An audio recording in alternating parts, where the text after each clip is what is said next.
इस कार्यक्रम के पुण्यार्जक हैं श्री पार्श्वनाथ दिगंबर जैन मंदिर कमेटी, कछार गांव बड़ा, जिला कटनी, मध्य प्रदेश। गुरु भक्त परिवार।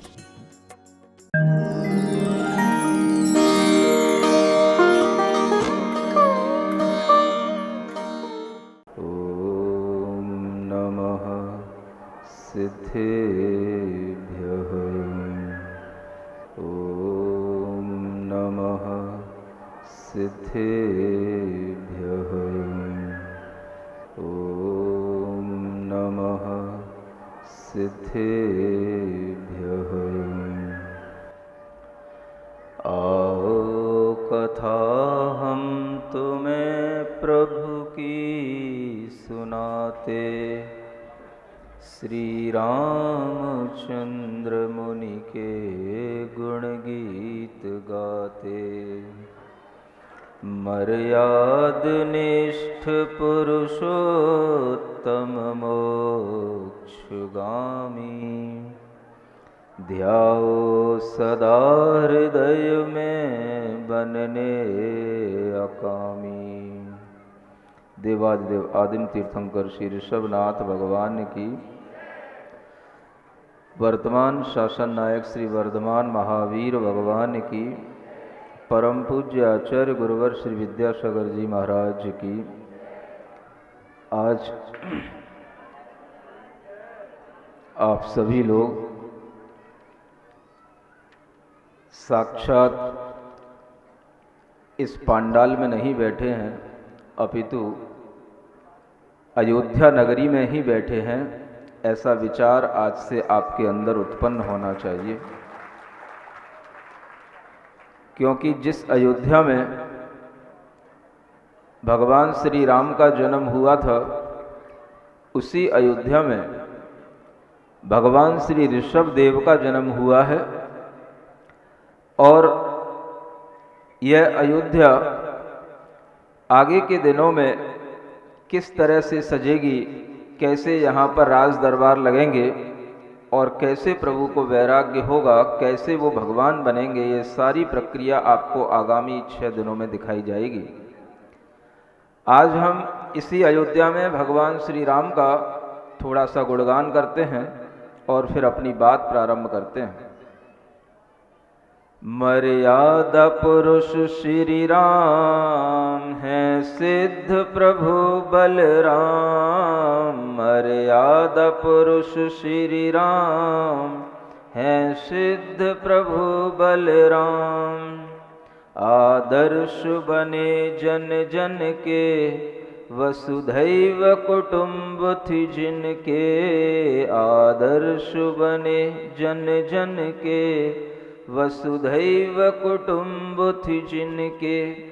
जो भी ले इनका नाम, बिगड़े बनते सब काम। बिगड़े बनते सब काम, प्रभु श्री राम। प्रभु श्री राम। मर्यादा पुरुष श्री राम हैं, सिद्ध प्रभु बलराम। मर्यादा पुरुष श्री राम हैं, सिद्ध प्रभु बलराम। स्त्रियों के पास में भी विद्याएं होती हैं और उन विद्याओं के माध्यम से अनेक अनेक तरह के वे रूप लक्ष लिया करते हैं। इसलिए ये सभी विद्याधर वंश के लोग कहलाते हैं। आपके स्मरण में रहे कि वह रावण भी विद्याधर था, अनेक विद्याओं का वह स्वामी था, और उसी विद्याधर वंश में यह राक्षस वंश कहलाता था, जिसमें इसका यह परिवार पूरा चला करता था। उस चंद्रनखा ने क्या स्वांग रचा। ये स्वांग, जैसे आप लोग अभी एक स्वांग देख रहे थे, और उस स्वांग में भी आपने देखा कि कैसे पिता और पुत्र के बीच में एक मतलब का संसार चलता है। ये स्वांग भी दुनिया का ऐसा ही है। दुनिया में हर व्यक्ति आकर के यहाँ पर मतलब के साथ ही रहता है। आप देख रहे हो यहाँ पर भी एक स्वांग दिखाई दे रहा है कि एक माँ के अंदर की ममता तत्क्षण ही छूट गई जब उसने श्री राम को देखा।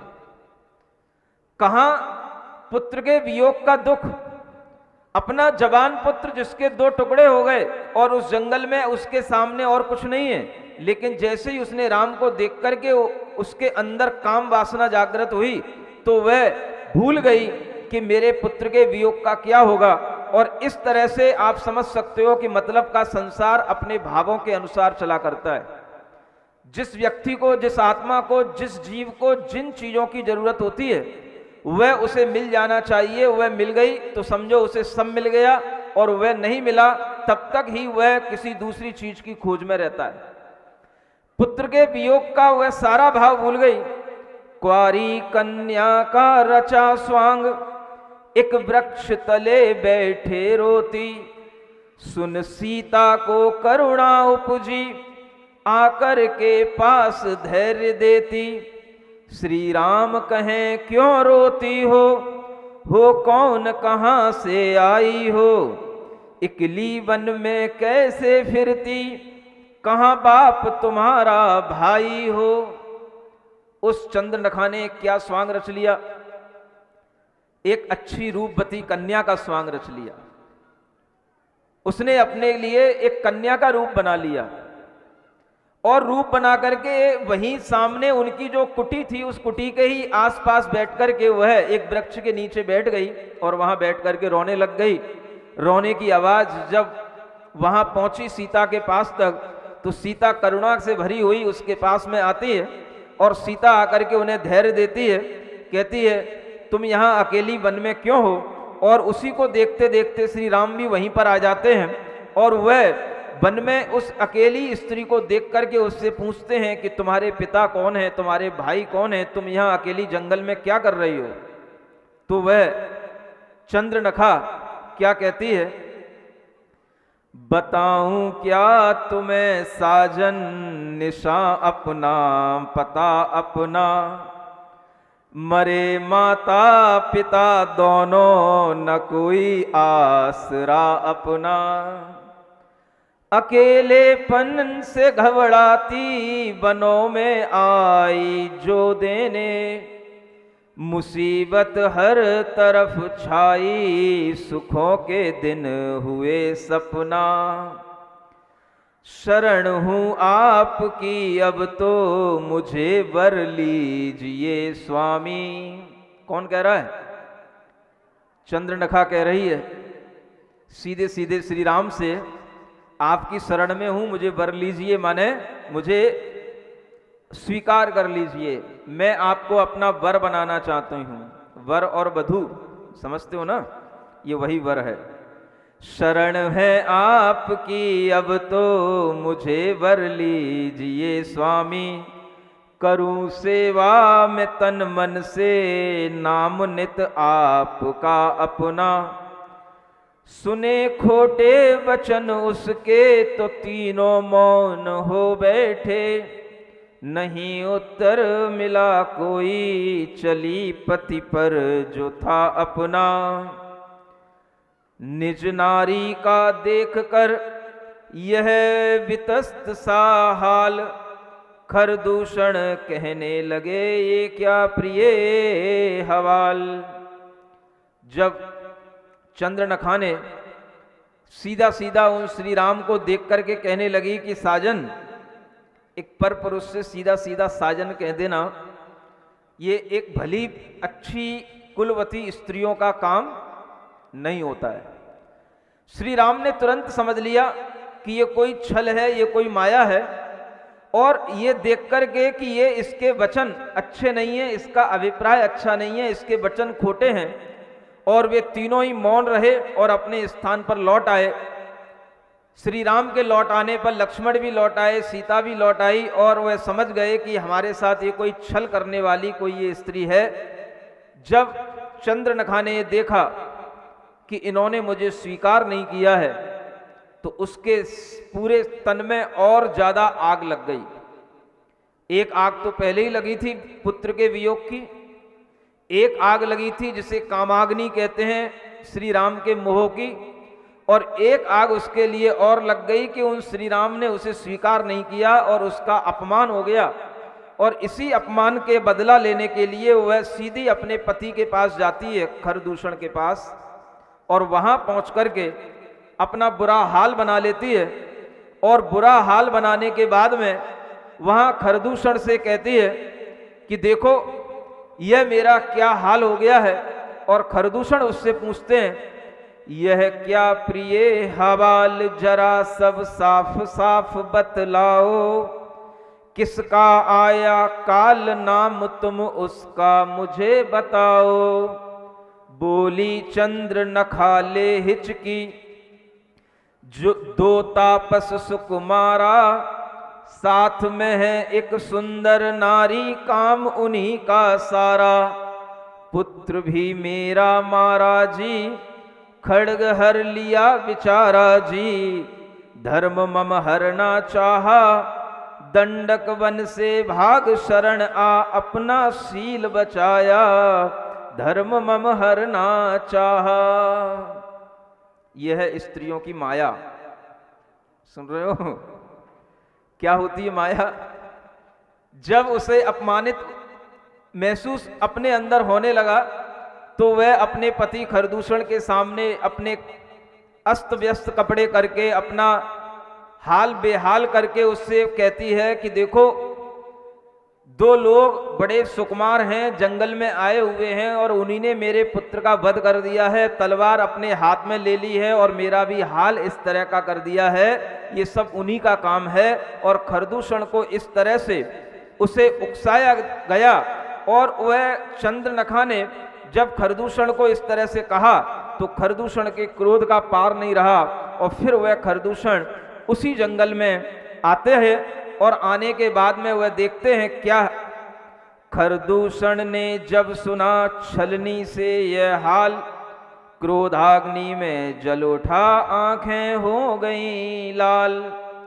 इस तरह से खरदूषण की आंखें जब लाल हो गईं तो वह उस स्थान पर जाने के लिए तैयार हो गया जहां पर ये तीनों महापुरुष रहा कर रहे हैं।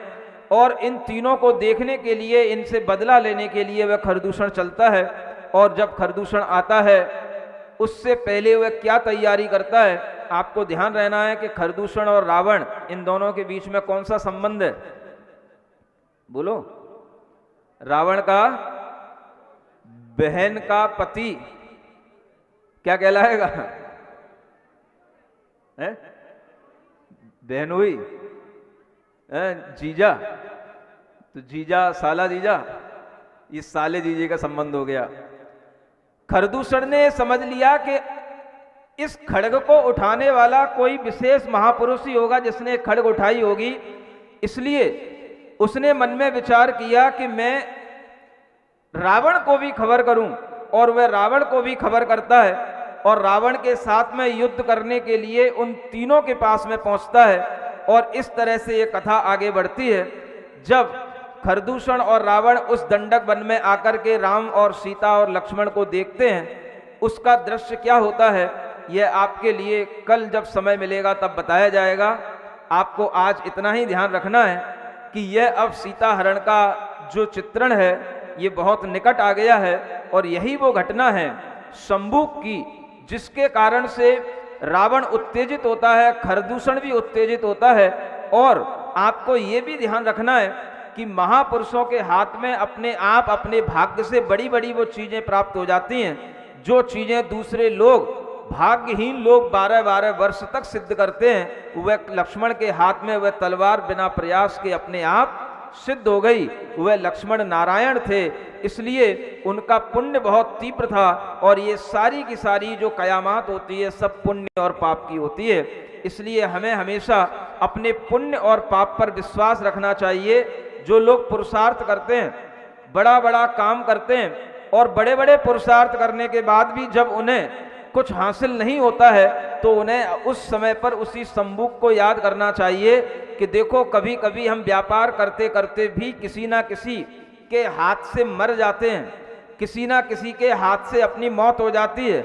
अनेक व्यापारों में लोग हमारे दुश्मन बन जाते हैं, जान भी जाती है, धन भी जाता है, सब चला जाता है। इन सब के पीछे का कारण क्या होता है? तो उस व्यक्ति का अपना पाप कर्म का उदय होता है। इस सारी कहानी में आप पाप और पुण्य को देखते रहें। जब तक पुण्य का उदय रहता है हमें सब तरह की अनुकूलताएं मिलती हैं। और इस कछार गांव में जब यहाँ पर यह अयोध्या नगरी बसी हुई है, यहाँ पर आपको दो दो चीजें एक साथ दिखाई देंगी। भगवान आदिनाथ की कहानी भी चल रही है और साथ साथ यहाँ पर श्री राम की कहानी भी चल रही है। ये सब आपके पुण्य के उदय से ही चल रहा है। दुनिया में किसी के पाप का उदय हो भले ही हो, लेकिन आप ये मान करके चलना कि आने वाले 6 दिन आपके लिए अतिशय पुण्य को देने वाले हैं। आप यहाँ पर आकर के वो दृश्य देखेंगे जिन दृश्यों से आपके लिए समझ में आएगा कि वास्तव में भगवान कैसे बना जाता है। एक पत्थर से भी भगवान बनाया जा सकता है और वह भगवान बनने की प्रक्रिया जिन आंखों से देखी जाती है वे सभी लोग पुण्य वाले होते हैं। यह कछार गांव के लोगों ने जो पुण्य पहले कभी अर्जित किया होगा, उसी के परिणाम स्वरूप उन्हें यहाँ पर साधु संगति मिल रही है। और जब आज सुबह सुबह हम आहार कर रहे थे, वह आहार की चर्या चल रही थी, तो उस समय पर गांव के लोग वह आहार वैसे ही देख रहे थे जैसे कल हमने बताया था कि आहार देखते देखते आपके अंदर भी बहुत पुण्य का उदय आने लग जाता है और आहार के दर्शन करते करते हुए भी हमारे परिणाम निर्मल हो जाते हैं। जैसे कल उस गिद्ध के प्रसंग में बताया था, ऐसा ही आज पूरा गांव वह पूरा का पूरा वह उत्सव देख रहा है, महोत्सव देख रहा है। ये सब गांव वालों का पुण्य है। थोड़े से जैनों के पुण्य से तो कोई काम हो सकता है, लेकिन अगर वह काम निर्विघ्न होगा, मंगलमय होगा, तो पूरे गांव के सहयोग से होगा। आज श्री जी पूरे गांव में घूमे, भगवान आज पूरे गांव में घूमे और पूरे गांव में हर गली वह सड़कें मंगलमय हो गई हैं। इसलिए ये आज से आप लोग 6 दिन तक ये कहना कि आज से हम अयोध्या नगरी में रह रहे हैं, और जब आप इस पंडाल की ओर आए तो ये बोल करके आना हम कहाँ जा रहे हैं, बोलो अयोध्या में जा रहे हैं। यूं नहीं कहना कि हम पंडाल में जा रहे हैं, बोलना कहाँ जा रहे हैं, अयोध्या में जा रहे हैं। किसी से फोन लगाना, बोले कहाँ से बोल रहे हैं, बोले कहाँ से बोल रहे हैं, अयोध्या से बोल रहे हैं। वो पूछने लगे भाई ये अयोध्या कहाँ से आ गई, तो आप बताना कि अब हमारा पूरा कछार गांव अयोध्या बन गया है। बोलिए श्री राम भगवान की। सिरिजिणवाणी जग कल्याणी जग जन मदतम मोहरी जनमण हारी गढ़हर हारी जम जरा भव रोग हरि तिथ्य राणम दिव्य झुणिम जो पड़ई सुणई मय्ये धारई राणम सौख मणंतम धर्य सासद मोक्ष पदम पावई सासद मोक्ष पदम पावई।